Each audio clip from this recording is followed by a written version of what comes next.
ঔষধ আনিবলৈ হনুমানৰ ঋষ্যমুখ পৰ্বতলৈ যাত্ৰা।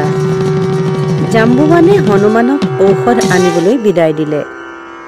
হনুমানে একে লাফতে আকাশত উঠিলে। পৱনত ভৰ দি মহা শব্দ কৰি যাব ধৰিলে। নেজৰ উৰণৰ কোবত পৰ্বতৰ পাথৰ উৰি গৈছে। বীৰ 10 যোজন পৰিসৰ হ'ল, দীঘলে 30 যোজন। তাক দেখি অমৰ সকলো চমক খাই গৈছে। নেজডাল ওপৰলৈ দিওঁতে আকাশ চুলেগৈ। নিমিষৰ ভিতৰতে সাগৰ পাৰ হৈ গ'ল। নদ নদী পৰ্বত কানন পাৰ হৈ গ'ল। নানান তীৰ্থক্ষেত্ৰ মুনিৰ আশ্ৰম পাৰ হৈ 12 বছৰৰ পথ একে ৰাতিৰ ভিতৰতে পাৰ হৈ গ'ল। হিমালয় পৰ্বত শীঘ্ৰ গতিৰে পাৰ হৈ ধবল আকৃতিৰ কৈলাশ পৰ্বত দেখিলে। হনুমানে ঋষ্যমুখ পৰ্বতত উঠিলেগৈ। ঔষধৰ গন্ধ পাই সেই স্থানতে নামিলে। শিখৰে শিখৰে পৱন নন্দন ঘূৰিবলৈ ধৰিলে। হনুমান ঋষ্যমুখ পৰ্বতত উঠিলগৈ। 4 জাতিৰ ঔষধ দেখা পোৱা নাই। দেৱমূৰ্তিৰ ঔষধ কি হিচাপ দিম? কাকো দেখে কাকো নেদেখে। বহুত ৰাতিলৈকে ঔষধ পোৱা নাই। মনে মনে হনুমানে অনুমান কৰিবলৈ ধৰিলে। বান খাই বুঢ়া জাম্বুৱানৰ বুদ্ধি হত হ'ল। পৰ্বত পাত পাতকৈ বিচাৰিলোঁ। 4 জাতি ঔষধৰ এক জাতিও পোৱা নাই। ভালুকৰ কথাত অকাৰণে আহিলোঁ। বিধতাই মোৰ কপালত ইমান দুখ লিখিলেনে? হনুমান বিচাৰত পণ্ডিত। 7-5 ভাবি মনত স্থিৰ কৰিলে, ব্ৰহ্মাৰ নন্দন বীৰ, বহুত জ্ঞান আছে। সৰ্বলোকে জাম্বুৱানক মহামন্ত্ৰী বুলি কয়। তেওঁৰ বাক্য কোনো কালে মিছা নহয়। ঔষধ লুকুৱাই পৰ্বতে চাতুৰি কৰিছা। মোক বনৰ বান্দৰ বুলি ভাবিলা। তুমি মোক এই বিপত্তিৰ কালত পৰিহাৰ কৰিছা। তোমাক সাগৰৰ জলত দলিয়াই পেলাই দিম। মই সুগ্ৰীৱৰ স্বৰ, শ্ৰীৰামৰ দাস। মোৰ লগত পৰিহাস নকৰিবা। হনুমানৰ দ্বাৰা ঔষধ আনয়ন ও শ্ৰীৰাম লক্ষ্মণ আৰু বান্দৰবিলাকৰ চেতনা লাভ। বহুত পৰিশ্ৰম কৰি হনুমানে যেতিয়া ঔষধ নাপালে, খঙত দাঁত কামুৰি ৰঙা চকুৰে চাবলৈ ধৰিলে। হনুমানে ক'লে, মই শ্ৰীৰামৰ দাস। মোক ঔষধ নিদি পৰিহাস কৰিলি। তই ক্ষুদ্ৰ পাথৰ, পৰ্বত বুলি কোনে কয়? তোৰ নিচিনা শত শত পাথৰ পানীত ডুবাইছোঁ। এইবুলি পৱন নন্দনে ধৰি টানিবলৈ ধৰিলে।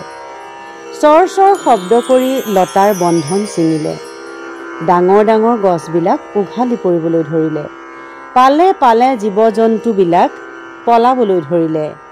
কত শত মুনি ঋষিৰ তপভংগ হ'ল। সিংহৰ ওপৰত হস্তি পৰিব লাগিছে। সাপ নেউল একেলগ হ'বলৈ ধৰিলে।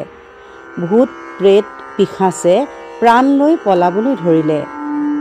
আতংকত যক্ষই ক'বলৈ ধৰিলে, হে ভগৱান ৰক্ষা কৰা, প্ৰলয় হ'ব ধৰিছে, পলাবলৈ পথ নাই।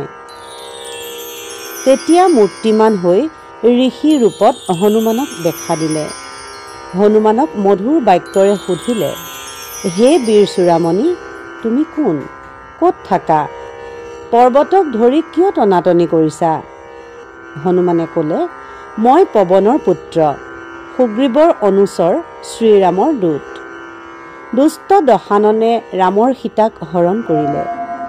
ৰঘুনাথে সাগৰত সেতু বন্ধন কৰিছে। লংকাত শ্ৰীৰাম ৰাৱণৰ যুদ্ধ হৈছে। ইন্দ্ৰজিতৰ বাণত শ্ৰীৰাম পৰিলে। ৰঘুনাথ আৰু লক্ষ্মণ মূৰ্ছাগত। সুগ্ৰীৱ অংগদ আদি কপিসকল অচেতন হৈ পৰি আছে। জাম্বুৱানে তোমাৰ ওচৰলৈ ঔষধৰ কাৰণে পঠাইছে। ঔষধি এই পৰ্বতৰ ওপৰত আছে। কি কাৰণে অহংকাৰ কৰি ঔষধ দিয়া নাই? প্ৰাণপণে ৰামৰ উপকাৰ কৰিম। সাগৰৰ পাৰলৈ পৰ্বত লৈ যাম। ঋষিয়ে ক'লে, হে পৱন নন্দন, তুমি শান্ত হোৱা, মই তোমাক ঔষধৰ গছ দেখুৱাই দিম। এই বুলি হনুমানক তালৈ লগত লৈ গ'ল। য'ত ঔষধ আছে তাক দেখুৱাই দিলেগৈ। 4 জাতিৰ ঔষধ লৈ লাফ মাৰি আকাশত উঠি চকুৰ নিমিষতে গৈ লংকাপুৰত উপস্থিত হ'লগৈ। বিশল্যকৰণী, সুবৰ্ণকৰণী, অস্থি সঞ্চাৰিণী আৰু মৃত সঞ্জীৱনী এই 4 বিধ ঔষধ লৈ 4 দ্বাৰত স্থানে স্থানে ভ্ৰমণ কৰিলে। 4 ঔষধৰ ঘ্ৰাণ যিমান দূৰলৈ গ'ল বান্দৰ সৈন্য সকলো উঠি থিয় হ'ল, যেন টোপনিৰ পৰা সাৰহে পালে। তেনেকৈ শ্ৰীৰাম লক্ষ্মণো উঠিলে। যাৰ নাকত অস্থি সঞ্চাৰিণী গুৰা লাগিলে সৈন্যৰ হাত ভৰি আহি জোৰা লাগিল। সুবৰ্ণকাৰিণী গন্ধ অতি সুকোমল কৰণীৰ সকলো শৰীৰ আগৰ নিচিনা সুন্দৰ হ'ল। হনুমানক সকলোৱে হাতজোৰ কৰি ক'লে, হে হনু, তোমাৰ সমান বীৰ ত্ৰিভুৱনত নাই। ৰামে ক'লে, হনুমান, তোমাৰ যি গুণ শত যুগতো তাৰ ধাৰ শোধ কৰিব নোৱাৰোঁ। তোমাক কি প্ৰসাদ দিম কোৱা।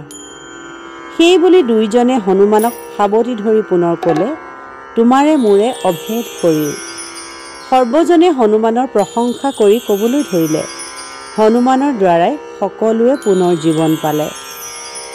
ইন্দ্ৰজিতে যিমান যুদ্ধ কৰি সকলোকে মাৰিছিলে সেয়া সকলো মিছা হ'ল।